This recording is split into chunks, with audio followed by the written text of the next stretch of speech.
Hi students, నేను మీ ఎక్కడ వెంకటేష్ సార్ని, చిరంజీవి సార్ విద్యార్థి, ప్రస్తుత స్టేట్ ఫ్యాకల్టీ.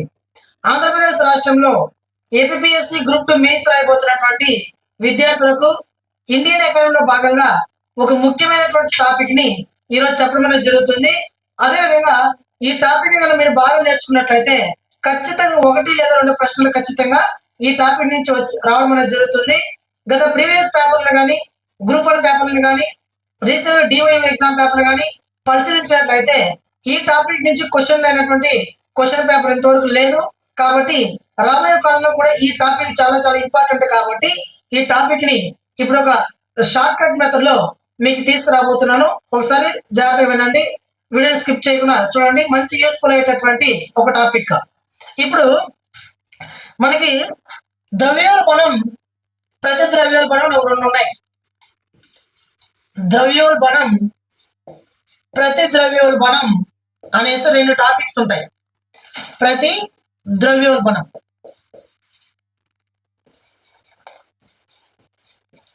అయితే ఇప్పుడు మొదటిసారిగా మనం తెలుసుకోవాల్సింది ఏంటంటే ద్రవ్యోల్బణం అనగానేమి తెలుసుకోవాలా. ద్రవ్యోల్బణం అనగానేమి తెలుసుకోవాలి. సింపుల్ గుర్తుపెట్టుకోండి, నిరంతరం నిరంతరం ధరలు పెరుగుతూ ఉంటే దానిని ద్రవ్యోల్బణం అని పిలుస్తాం. నిరంతరం ధరలు తగ్గుతూ ఉంటే దానిని ప్రతి ద్రవ్యోల్బణం అని పిలుస్తాం, లేదా ఆర్థిక మాంద్యం సంభవించిందని అర్థం.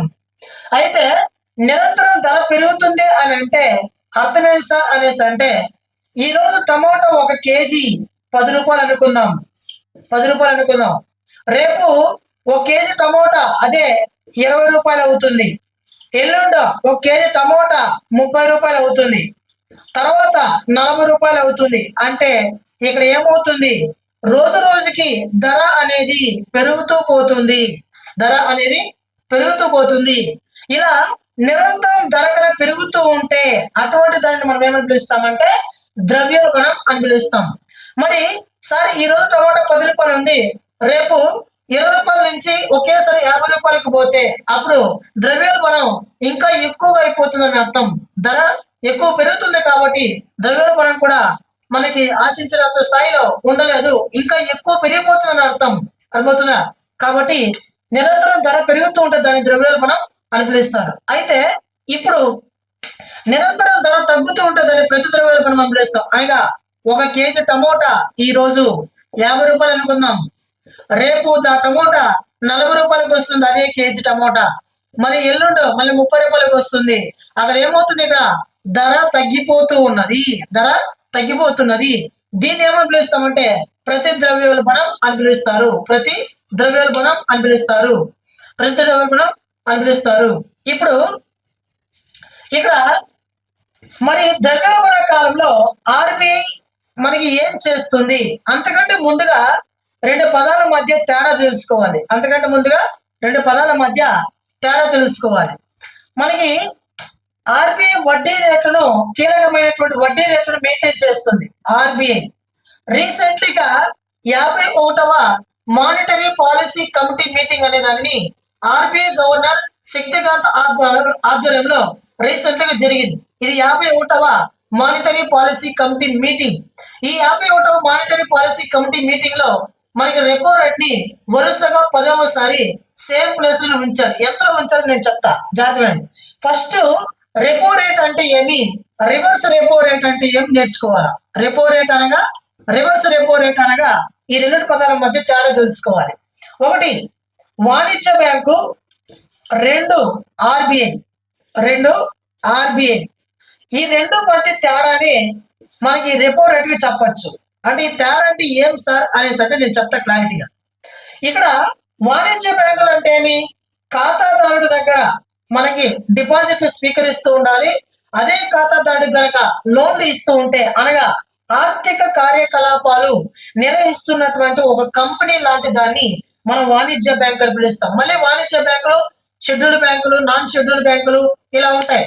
అవన్నీ పక్కన పెడదాం. వాణిజ్య బ్యాంకు, వాణిజ్య బ్యాంకులు అంటే ఒక కంపెనీ స్థాయిగా నమోదయ్యి ఆర్థిక వ్యవహారాల కార్యకలాపాలు నిర్వహిస్తూ ఉంటే అటువంటి దానిని వాణిజ్య బ్యాంకు అని పిలుస్తాం. ఇంకా ఆర్బిఐ అంటే తెలుసు, మన భారతదేశంలో బ్యాంకులకే బ్యాంకు, ప్రభుత్వ బ్యాంకు, సుప్రీం బ్యాంకు మనకి ద్రవ్య విధానం పైన నియంత్రణ నిర్వహణ అధికారులు కలిగి ఉంటాయి. ద్రవ్య విధానాన్ని మెయింటైన్ చేసేటటువంటి కేంద్ర బ్యాంకే RBI, reserve bank of India. ఇప్పుడు ఒక వాణిజ్య బ్యాంకు తన దగ్గర ఉన్నటువంటి గడువు తీరని వాణిజ్య బ్యాంకుల దగ్గర ఉన్నటువంటి గడువు తీరని సెక్యూరిటీలను ఆర్బీఐ దగ్గర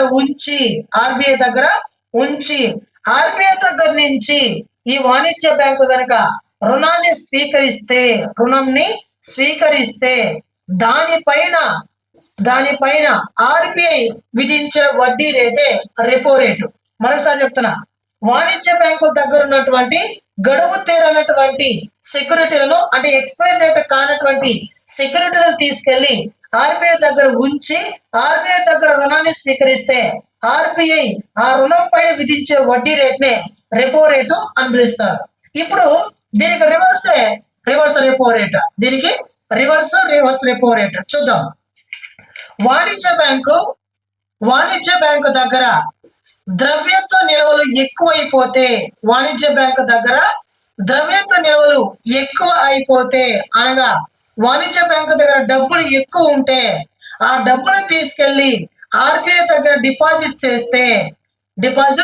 చేస్తే ఆ అమౌంట్ పైన ఆర్బీఐ మనకి ఇచ్చేటటువంటి వడ్డీ రేటే రివర్స్ రెపో రేటుగా మనం చెప్పొచ్చు. ఇప్పుడు భారతదేశంలో ఆర్బీఐ ద్రవ్యోల్బణ కాలంలో రెపో రేట్ ని పెంచుతుందా లేదా తగ్గిస్తుందా అన్నది మనకి ఇంపార్టెంట్ ఇక్కడ.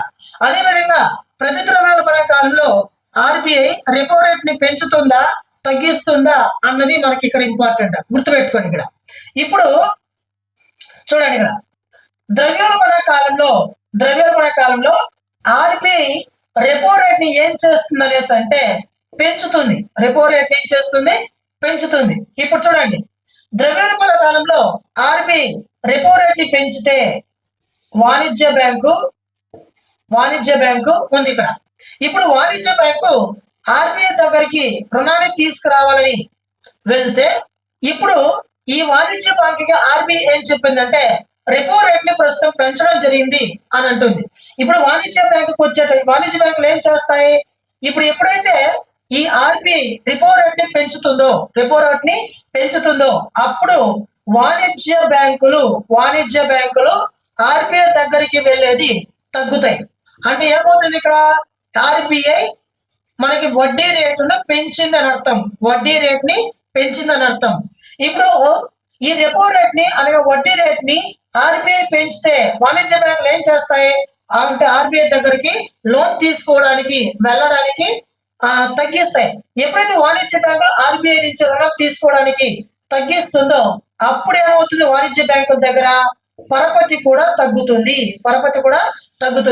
పరపతి తగ్గడం వలన వాణిజ్య బ్యాంకులు ఖాతాదారులకు అనగా ప్రజలకు జారీ చేసేటటువంటి రుణం ఏదైతే ఉందో ఈ రుణం కూడా తగ్గుతుంది. ఈ రుణం తగ్గడం వలన ద్రవ్య సప్లై కూడా తగ్గుతుంది. అనగా ప్రజల దగ్గర సరిగ్గా డబ్బులు ఉండవు. ప్రజల దగ్గర డబ్బులు ఎప్పుడైతే సరిగ్గా ఉండవో ఈ ప్రజలు బయట వస్తువులపై ఖర్చు పెట్టలేరు. అనగా బయట వస్తువులు అంటే ఏమి, వారికి నచ్చినటువంటి మంచి వాషింగ్ మిషన్, లేదా వారికి నచ్చినటువంటి మంచి రాయల్ ఎన్ఫీల్డ్ బైక్, లేదా వారికి నచ్చినటువంటి మంచి ఒక ఏదైనా కావచ్చు ఒక వస్తువుని అనగా బయట వస్తువులపై ఖర్చు పెట్టడాన్ని ప్రజలు ఏం చేస్తారు, తగ్గిస్తారు. ఎప్పుడైతే ప్రజలు బయట వస్తువుల పైన ఖర్చు పెట్టడం తగ్గిస్తారో అప్పుడు కొనుగోలు శక్తి ఏమవుతుంది, తగ్గుతుంది. కొనుగోలు శక్తి తగ్గుతూ ఉంటే వస్తువులు అమ్మేటటువంటి వ్యక్తికి ఏమవుతుంది, సేల్స్ తగ్గుతుంది. వస్తువులు అమ్మేటటువంటి వ్యక్తికి సేల్స్ తగ్గే కొద్దీ వాడు ఏం చేస్తాడు, వస్తువులను ఉత్పత్తి చేయడం తగ్గిస్తాడు. తద్వారా సేల్స్ కాకుండా ఆటోమేటిక్ గా ధర అనేది తగ్గుతుంది. అలా ద్రవ్యోల్బణ కాలంలో ధరల నియంత్రణ చేపట్టడం కోసం ఆర్బీఐ రెపో రేట్ ని పెంచుతుంది. అయితే ప్రతి ద్రవ్యోల్బణ కాలంలో ఆర్బీఐ రెపో రేట్ ని ఏం చేస్తుంది అనేసి అంటే తగ్గిస్తుంది. ద్రవ్యోల్బణ కాలంలో ఏమో పెంచుతుంది, ప్రతి ద్రవ్యోల్బణ కాలంలో ఏమో రెపో రేట్ ను తగ్గిస్తుంది. ఎలా తగ్గిస్తుందో చూడండి. ఇప్పుడు వాణిజ్య బ్యాంకులు ఎప్పుడైతే ఆర్బీఐ ఎప్పుడైతే వడ్డీ రేటు తగ్గిస్తాయో వడ్డీ రేట్ని తగ్గిస్తాయో అప్పుడు వాణిజ్య బ్యాంకులు ఆర్బీఐ దగ్గరికి వెళ్ళి రుణాన్ని తెచ్చుకోవడానికి ఎగబడుతుంది. వాణిజ్య బ్యాంకులు ఆర్బీఐ దగ్గర నుంచి రుణాలు తెచ్చుకోవడానికి ఎగబడుతుంది. ఎగబడినప్పుడు ఏమవుతుంది? వాణిజ్య బ్యాంకుల దగ్గర ఎక్కువ ఆర్బీఐ దగ్గర రుణాలు తెచ్చుకుంటే ఆర్బీఐ దగ్గర ఏం పెరుగుతుంది?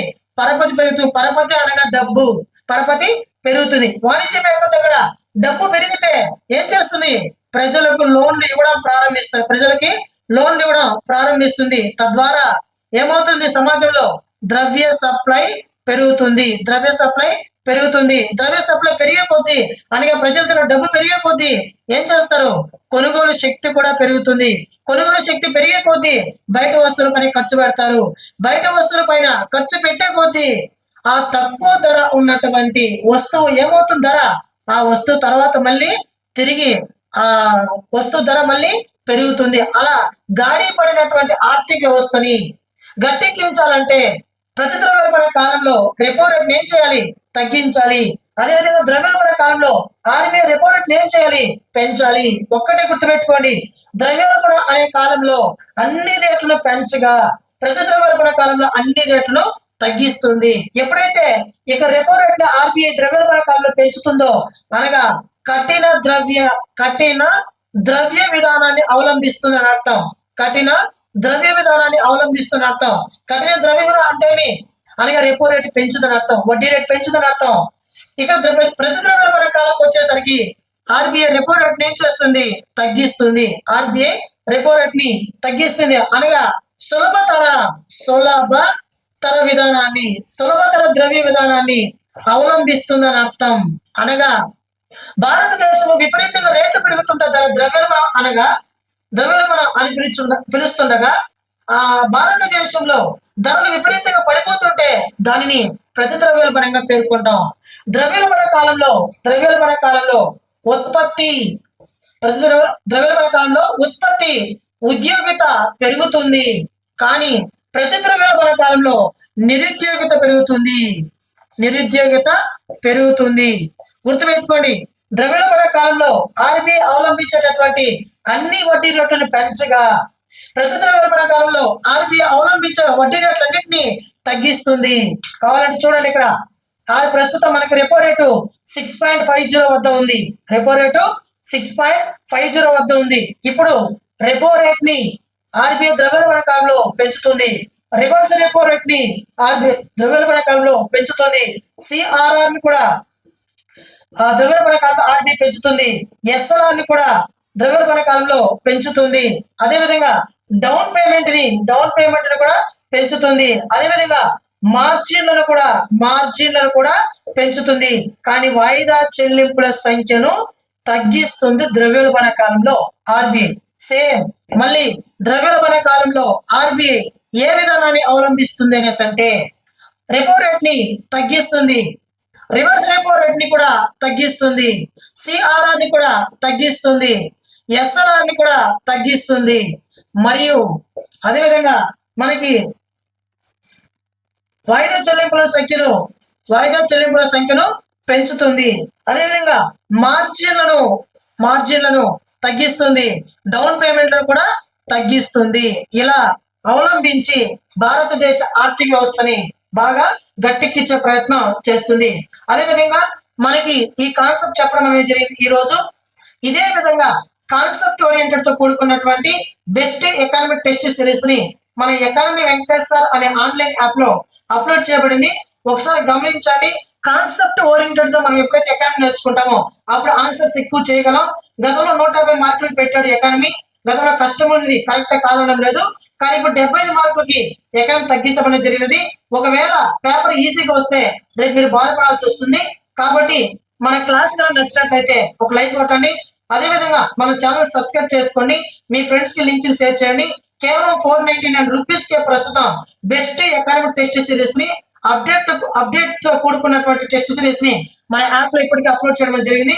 ఒకసారి నా క్వశ్చన్ స్టార్టెడ్ చూసిన తర్వాత ఎగ్జామ్ రాసిన తర్వాత నా బిట్స్ ఓరియంటెడ్ లో ఎన్ని ప్రశ్నలు మీకు మెయిన్స్ ఎగ్జామినేషన్ తగ్గుతాయని దాన్ని నాకు తెలియచేయండి. అదేవిధంగా please subscribe, download the economic Venkateswara online app.